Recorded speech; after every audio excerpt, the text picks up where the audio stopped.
Hello बच्चों, कैसे हैं आप लोग। उम्मीद है आप सब बहुत अच्छे होंगे। तो चलिए शुरू करते हैं हमारा पाठ। Very good. समास।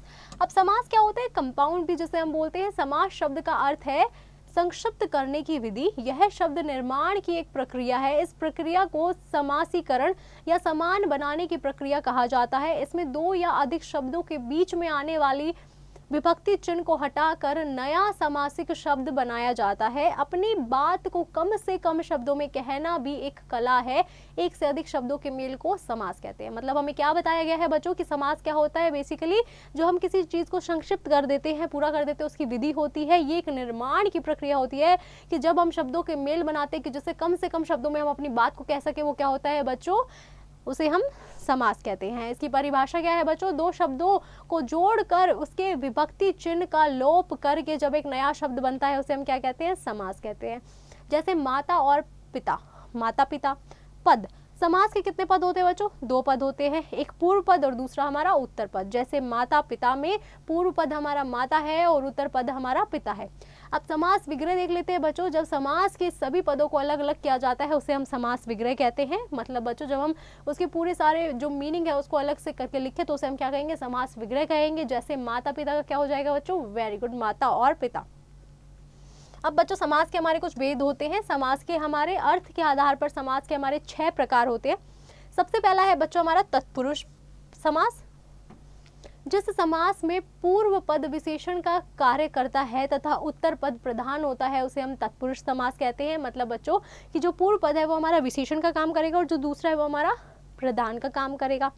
इस समास में कर्म कारक से लेकर अधिकरण कारक के विभक्ति चिन्हों का लोप होता है। मतलब बच्चों इसमें हमारे कर्म कारक, कर्त कारक से लेकर अधिकरण तक के सारे कारक चिन्हों का हम इसमें प्रयोग करते हैं।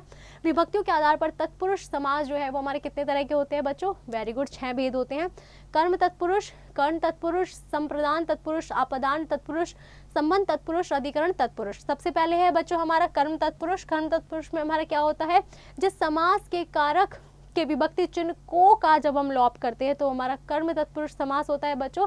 जैसे माखन चोर का क्या हुआ? माखन को चुराने वाला। यश प्राप्त का क्या हुआ? यश को प्राप्त। उसके बाद बच्चों अगला आता है हमारा कर्ण तत्पुरुष समास। मतलब जिस समास में कर्ण कारक से या के द्वारा का लोप होता है उसे हम क्या कहते हैं बच्चों? वेरी गुड, कर्ण तत्पुरुष समास कहते हैं। जैसे इसके एग्जाम्पल्स हैं हमारे रेखांकित, रेखा से अंकित, तुलसीकृत, तुलसी द्वारा कृत, हस्तलिखित, हाथ से लिखित, मुंह मांगा, मुंह से मांगा। उसके बाद नेक्स्ट आता है बच्चों हमारा संप्रदान तत्पुरुष समास। मतलब जिस समास में संप्रदान कारक के विभक्ति चिन्ह के लिए का जब हमें बच्चों लोप करना पड़े, यूज करना पड़े, वो हमारा कौन सा होता है? वेरी गुड, संप्रदान तत्पुरुष समास होता है। जैसे हथकड़ी, हाथ के लिए कड़ी, देशभक्ति, देश के लिए भक्ति, परीक्षा केंद्र, परीक्षा के लिए केंद्र, विद्यालय, विद्या के लिए आलय।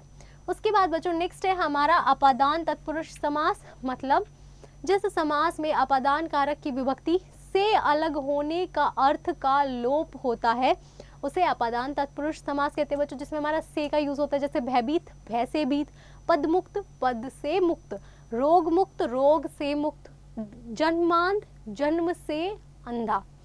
अब बच्चों अगला है हमारा संबंध तत्पुरुष समास। मतलब जिस समास में संबंध कारक के विभक्ति चिन्ह का के की का लोप होता है उसे हम संबंध तत्पुरुष समास कहते हैं। जैसे समयानुसार, मतलब समय के अनुसार, देवालय, देव का आलय, राष्ट्रपति भवन, राष्ट्रपति का भवन, राजसभा, राजा की सभा। उसके बाद नेक्स्ट है बच्चों अधिकरण तत्पुरुष समास। अधिकरण तत्पुरुष समास में क्या होता है बच्चों? जिस समास में अधिकरण कारक की विभक्ति में और पर का प्रयोग होता है उसका लोप होता है उसे अधिकरण तत्पुरुष समास कहते हैं। जैसे गृह प्रवेश, गृह में प्रवेश, वनवास, वन में वास, आत्मविश्वास, आत्म पर विश्वास या फिर स्वयं पर विश्वास, घुड़सवार, घोड़े पर सवार। तो बच्चों अगला है हमारा कर्मधारय समास। मतलब इस समास में पूर्व पद और उत्तर पद में विशेषण, विशेष्य अथवा उपमान, उपमेय का संबंध होता है। इसमें उत्तर पद दूसरा पद प्रधान होता है। जैसे मतलब बच्चों इसमें हमारा क्या होता है? पूर्व पद और उत्तर पद में एक विशेषण, विशेष्य वाली मतलब संबंध होता है, और इसमें जो उत्तर पद है, जो उत्तर पद है वो हमारा कौन सा होता है बच्चों, दूसरा पद जो है वो हमारा प्रधान होता है। जैसे नीलकंठ, नीला कंठ, नीलकमल, नीला कमल। अब नीलकंठ में नील क्या है बच्चों, विशेषण है, और कंठ क्या है, वेरी गुड, विशेषण है। नीलकमल में नील जो है वो क्या है, विशेषण है, और कमल क्या है बच्चों, विशेष है। वैसे ही चरण कमल में चरण रूपी कमल, मृग नयन, मृग जैसे नयन।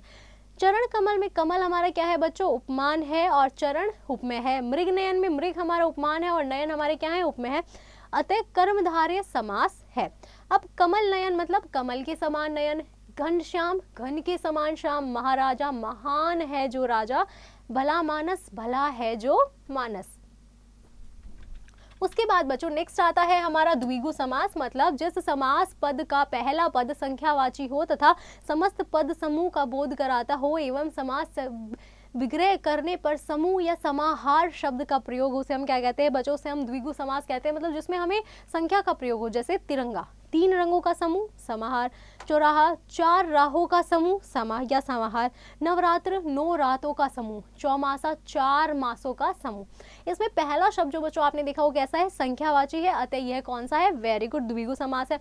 उसके बाद बच्चों नेक्स्ट आता है हमारा द्वंद्व समास। द्वंद्व समास में क्या होता है बच्चों, जिस समास में हमारे दोनों कंड कैसे होते हैं, समान होते हैं, जहाँ विग्रह करने पर, जहाँ अगर बच्चों हम अगर उसे ओपन कर रहे, खोल रहे, तो उस पर हमारा विग्रह में क्या आएगा, और शब्द का हम प्रयोग करेंगे, वो हमारा द्वंद्व समास कहलाता है। जैसे राजा रंग, राजा और रंग, पाप पुण्य, पाप और पुण्य, माता पिता, माता और पिता, गुरु शिष्य, गुरु और शिष्य, अपना पराया, अपना और पराया, सुख दुख, सुख और दुख।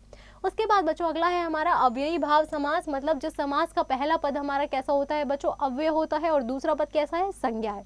समस्त पद स्वयं जो है वो क्या होता है बच्चों, अव्यय ही बन जाता है, उसे हम क्या कहते हैं, वेरी गुड, अव्ययी भाव समास कहते हैं। जैसे आजीवन मतलब जीवन भर, यथाशक्ति, शक्ति के अनुसार, यथाविधि, विधि के अनुसार, यथोचित, जो उचित हो, प्रतिदिन, दिन, दिन, बेखटके, बिना खटके के।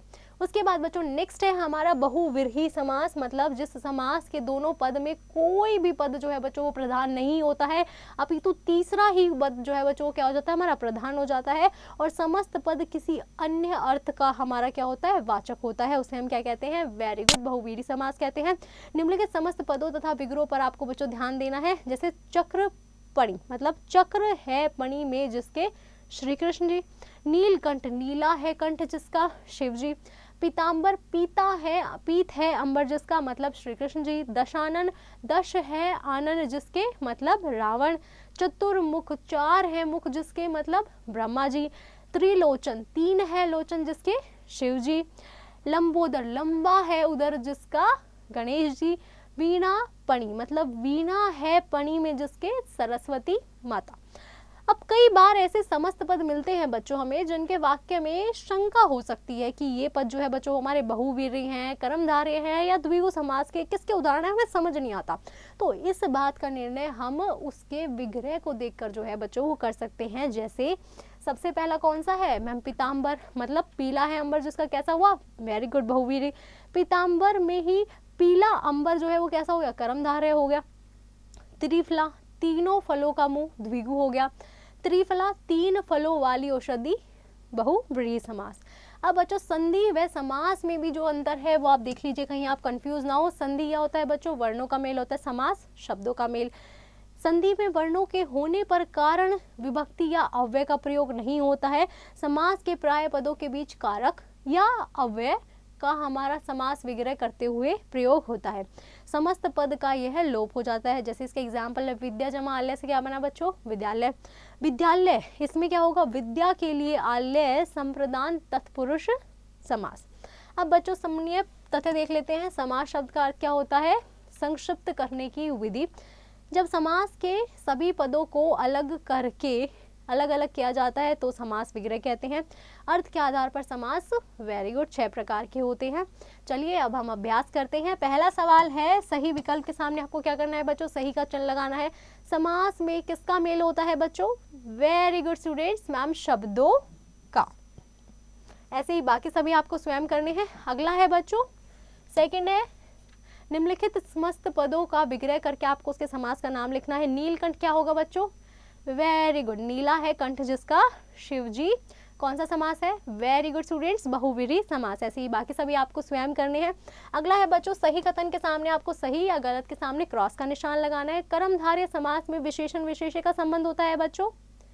वेरी गुड, यस मैम, यही होता है। ऐसे ही बाकी सभी आपको जो है स्वयं करने हैं। अगला है बच्चों, निम्नलिखित पद बंदों में मस्त पद बनाइए और समास का आपको जो है नाम लिखना है। हाँ बच्चों, सबसे पहला है हमारा तिरंगा। तिरंगा क्या है? मतलब संख्या आ रही है, तो ये कौन सा हो गया बच्चों? वेरी गुड, ये हमारा हो गया द्वंद्व। ऐसे ही बच्चों सुख दुख हमारा किसका हो जाएगा? द्विगु का। ऐसे ही बाकी सभी आपको स्वयं करने हैं। अगला सवाल, निम्नलिखित प्रश्नों के आपको उत्तर लिखने। समास किसे कहते हैं बच्चों? वेरी गुड फ्रेंड्स, मैम समास संक्षिप्त करने की विधि को हम क्या कहते हैं? समास कहते हैं। ऐसे ही बाकी सभी आपको स्वयं करने हैं। उम्मीद है आपको यह पाठ बहुत अच्छे से समझ आया होगा। अब आप घर पर इसका बहुत अच्छे से अभ्यास कीजिए और इसे रिवाइज करना बिल्कुल मत भूलिए।